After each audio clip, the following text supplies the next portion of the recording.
Make this Thanksgiving unforgettable with Kenny J's Barbecue. Skip the stress and bring home slow smoked perfection. Pre-order your Thanksgiving meal today. Text 801-230-5396 and come and eat with JJ and Alex today from 3 to 6 at Kenny J's at the District. DJ, PK, and we're joined once again by Kevin Graham. Kevin, good morning. Good morning, gentlemen. I'm trying to the best of my ability to unsee in my mind the PK attempt at the sprinkler to the theme of the Jeffersons about 30 minutes ago. It had to have been maybe the most out-of-rhythm sprinkler I've ever seen in my life. It's like a legitimate sprinkler that literally, you see a sprinkler in the yard, and when it gets a kink in the hose and the sprinkler just kind of falls over and kind of like does like a seizure or something. No, it was it was. I've been in talks for a remake of Saturday Night Fever. Yeah.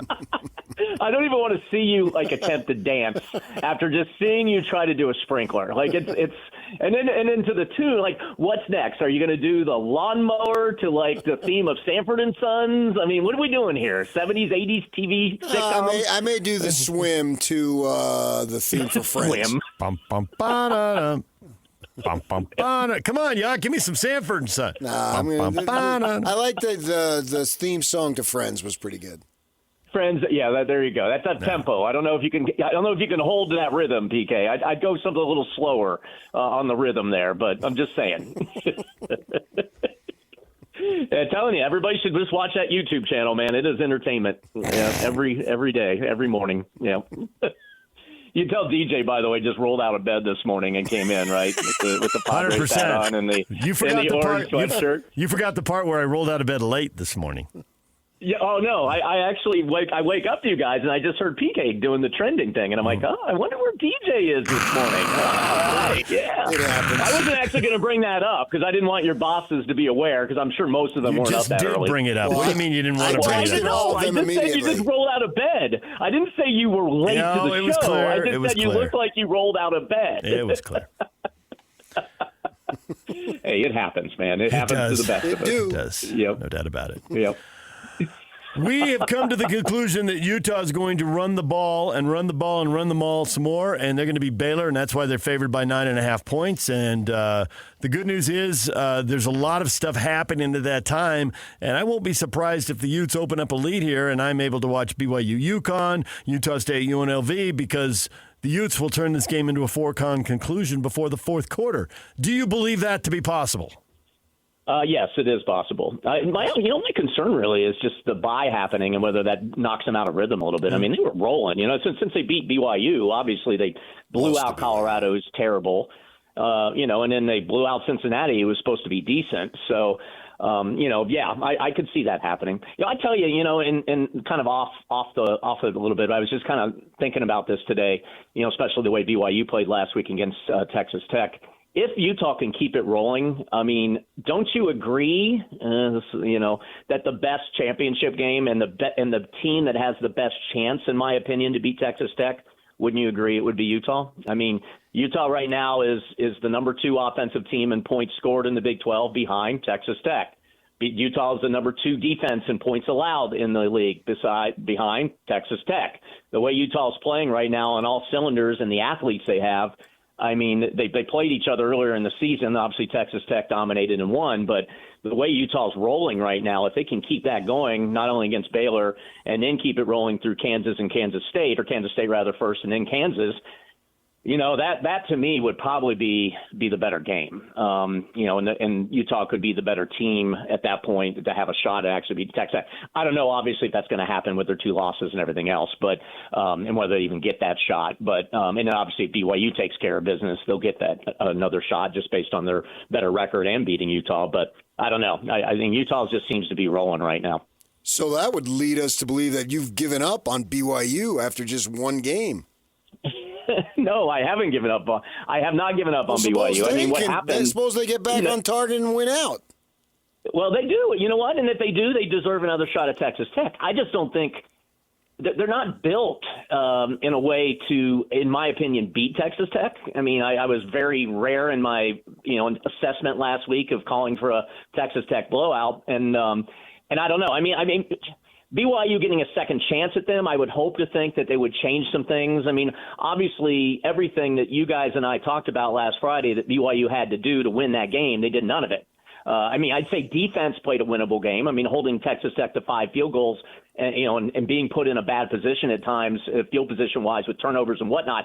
But they held their ground. I think defensively they played a winnable game against Texas Tech. But BYU did nothing else. I mean, they didn't play clean football with the turnovers. They didn't play complementary football with the special team issues they had, which was very interesting and rare to see because they've been so good at special teams.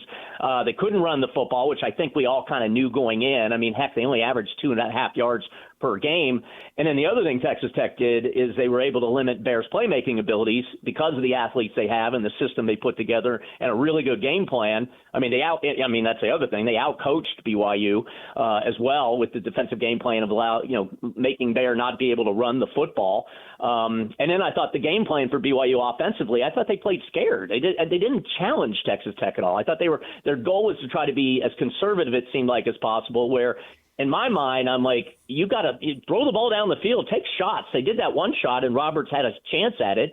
They should have been throwing the ball down the field. So will they make all those changes if they get that shot at Texas Tech again? Yeah, hopefully, they do, and maybe they'll have a different outcome. But I mean, Texas Tech is just really good. And if they can stay healthy and they don't have any stumbles, and they're not going to stumble against Central Florida, West Virginia, they're not going to lose that game either, but I think it might be a little tighter than some people might expect because West Virginia is playing better football right now. I don't know. I mean, that's why they play the games. You did predict Texas Tech 31-10, so at 29-7, you were way off, and you need to do better in the future. I know, right? It's very rare that I even come that close. So I was, and I hate to say it again, gambling's illegal in Utah, and I don't recommend anybody doing it. But I put my $5 whopping on Texas Tech, and I won that bet too. So it's very rare. It's very rare where I actually win. So, but they're good. I mean, we all saw it. And PK, I think I was reading a little bit earlier this week. I read your column. I mean, they do. I mean, they have the best athletes, and they have loads of money, just like the BYU basketball program, to be able to buy themselves the best players that they can get. And I think not by far, because I do think Utah and Texas Tech, if Utah keeps playing at that high level, if the two of them matched up again, I'd pay to see that game. Yeah, I think that would be an interesting matchup. I think you might be barking up the wrong tree on that. The way to beat Tech is through the air. The Devils showed it. Yeah. And Utah doesn't do that. They don't do that. That's not their game. Yeah, that's a good point. They're going to have to they can win a low-scoring game. Defensively, I think they match up good with the Texas Tech offense the second time around. But, that's a good point. What do you think of the SEC commissioner coming out saying that they should get 8 teams in? Certainly 6, but 8. Yeah. Oh, yeah. Well, that's what commissioners are paid to do, man. They're paid to sit there and trumpet their own conference. And as you know, the SEC feels like they're above everybody else. So if they deserve 8 teams, sure. But they don't deserve 8 teams from what I can see. 6 probably, like you said. I mean, be curious. I mean, Oklahoma's not going to get in because, I see Alabama beating Oklahoma. Keep an eye on that game if you're a BYU and Utah fan because you definitely, Bama, you might naturally want to root against. But you know what? Bama's going to get in. So let them win. Blow out Oklahoma, who's sitting at 11, right ahead of BYU and Utah. So let them lose. I don't see it. But and I just, like I said, I look at that as propaganda crap. I mean, the Big Ten commissioner probably thinks that all 50 of their teams should get into. So it makes me wonder what else is going on behind the scenes. Are they talking about 16 or even 24 team tournaments?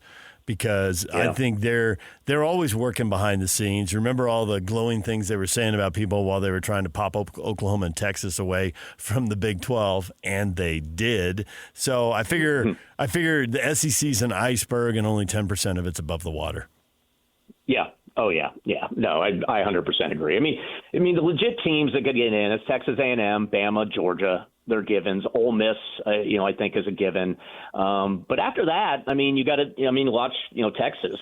Texas to get in, but they're going to lose to Georgia. So they're going to lose to A&M because then they're 8-4. And then they're going to lose to A&M. So So again, if you're BYU and Utah and you're fans of those schools, I mean, that's what you want. You want the better SEC schools to beat the lesser SEC schools, and then the SEC is going to clamor, well, we're the SEC. 4-loss SEC team should get in because look who they lost to in the SEC. Well, whatever. They lost to Florida. I mean, exactly. So Texas lost to Florida. No, be quiet. Yeah, so you're in good shape. If BYU keep winning out, I mean, Texas, Oklahoma can dump out of the top 12. So now you move in. Now, I mean, obviously you got to get to 11 because you got South Florida or whoever, one of the lesser 5 conference schools are going to get that last spot. But, I mean, Texas, Oklahoma, I mean, those 2 are legit that can fall. And then I guess you got to hope and pray that Pitt maybe knocks off Notre Dame this weekend to get them out of there. And if that's the case, no, you got a shot. You know, obviously a better shot if you're going to have to win the Big 12 championship game against Texas Tech, but you got a shot. How come you don't like Texas? Is it Arch or is it Sark? You know what? I like Sark, but Sark hasn't won the big games a lot of times in his career. Arch has gotten better as the season gone along. And Texas just is one of those schools is that they just – when it comes to the big game, they always just find a way to just not get it done. And so I'm kind of maybe going on the tradition of that more so than how they are right now. But I would be surprised if Texas, you know, can win out with these next 2 really difficult games because they just haven't seemed to show it over the years, particularly as Sark as coach.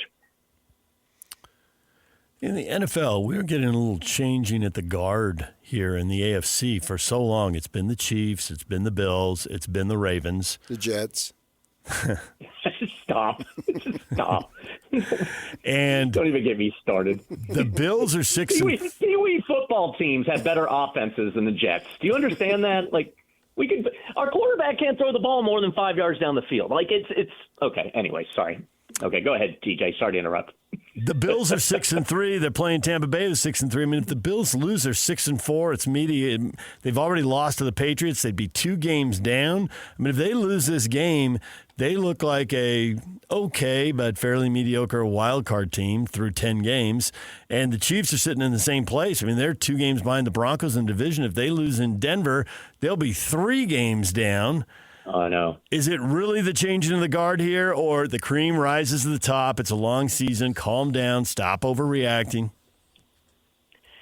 I think it's a combo. Like, I mean, look at the Patriots. They're 9-2, but they really haven't beaten anybody besides, I think, Tampa Bay is the like Bills their best in win. Buffalo. The Bills in Buffalo. Well, in Buffalo, okay, they beat the Bills. All right, but because you're right, the Bills are up and down, so they got 2 quality wins on their schedule. Part of it is scheduling and getting it at the right times. Part of it is parity, because there's so much of it now in this league. It's a week-by-week league. Like, you can't predict. I mean, nobody thought the Dolphins were going to beat the Bills last week. It's getting strange, you know. But I think it's what the NFL wants. They want the very good. They want everybody to have a shot, and we're seeing it. It seems like everybody but the Jets. It seems like in the Browns. And then I guess you could put the Titans in the mix there too right now. But it's a week-by-week league, man, and no game. You can't overlook it. I think it's honestly starting to become it's kind of like NCAA hoops in a way. It's like who's playing the best once you get to the tournament, and I think that's what we're having with the NFL too. Like I think you just want to endure the season and get to the dance and get to the playoffs and hope that you're healthy at that point still, hope that you're on a roll at that point, and then run the table, you know, in the playoffs and have a chance to win. And so I mean, I'm enjoying it, but it's also annoying the crap out of me as I'm trying to bet because I just can't win anything because you just never know what's going to happen. But I don't see the Chiefs losing to the Broncos unless the Broncos can finally find an offense. I do find it interesting, though, the Chiefs are playing a very meaningful game in, you know, the 10th game of the season for a change. Usually they're, you know, atop of the divisions at this point and already have dominated the division. So, you know, but with the Chiefs, I think, you know, they are on a down cycle a little bit, and they've had a really difficult schedule as well. So I do think scheduling is a big part of how things play out, but it's also just the talent level is you know, every team's got talent, you know, and you just never know. You can't overlook anything, and you got to be healthy, and things got to roll right. And I mean, I still love it. It's my favorite form of football, but it's a lot of parity. It seems like these days. I would have thought Pee Wee League, since you're such an expert on the offenses in Pee Wees. Pee Wee League. I know, man. Well, Dude, you could run some good Pee Wee offenses these days, man. Remember in my days when I was a quarterback, we had the T formation. We had 32 dive, where you hand it to the fullback straight up the middle. I mean, that's all we have. I watch Pee Wee football now, man. They're running the spread and stuff. It's pretty impressive. Are you gambling on the Pee Wee games, you degenerate? No, I'm not. No, I draw the line at Pee Wee. No, I mean, fortunately, I don't do that. Yeah. Is there a superpower though in this league, either conference? Are we gone the way right now? of that? I would say. I mean, I don't see I can't look at one team and say they're way above everybody else. I can say right now that I think Seattle and the Rams, Seahawks and Rams, are playing a step above everybody, in my opinion, which I think makes this game on Sunday going to be really fun to watch. Darnold is playing at an out-of-control level, as is Stafford, and they both good defenses. So I would say those two right now are playing the best form of football. Because, BK, I mean, if you look at it, it's a roller coaster. Like every week it seems like there's a new team that emerges. I mean, the Colts were the hot team and then they went and lost. The Eagles, everyone was talking about them. I picked the Eagles to win the Super Bowl again. But then they've been struggling offensively and seem to be like a roller coaster every week, which still they're 7-2. I mean, I would give my left arm and leg to be 7-2 with the Jets and have no offense, but whatever. They're 7-2. So I don't think there's a superpower. Let's talk about that when we get towards the end of the season and see if there's a team that's emerged into that level. I mean, like I said, the Patriots are 9-2 on they've won 8 in a row now. But I mean, do you look at the Patriots and say, "Woo, they're so much farther above everybody"? No, I think if the Patriots match up, if they play the Seahawks or the Rams right now, I would say the Rams or the Seahawks would be the favorites. Probably with the Eagles too, if they played the Eagles. So I just don't think we have it right now.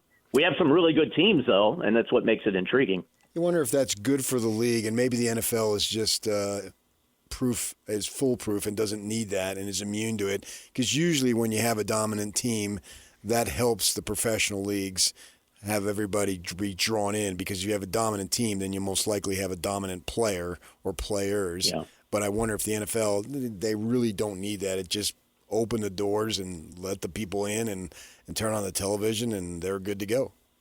Yeah, no, I think the latter point. I think the NFL now is such the sport. It's our America pastime.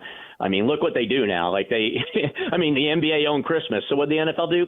There's no reason why the NBA should own Christmas. We're going to take it over. And they put the games on Netflix, and they get more viewers on Netflix, people paying for it, than they get on the NBA games on the regular channels or whatnot. So, I mean, the NFL rules our sports universe right now, and they now can do whatever they want. And teams can develop their own stars. I mean, you can look at most of these teams and say, wow, I'll watch that team because they have, like Patriots right now, I'll watch them because Drake May is just a stud right now.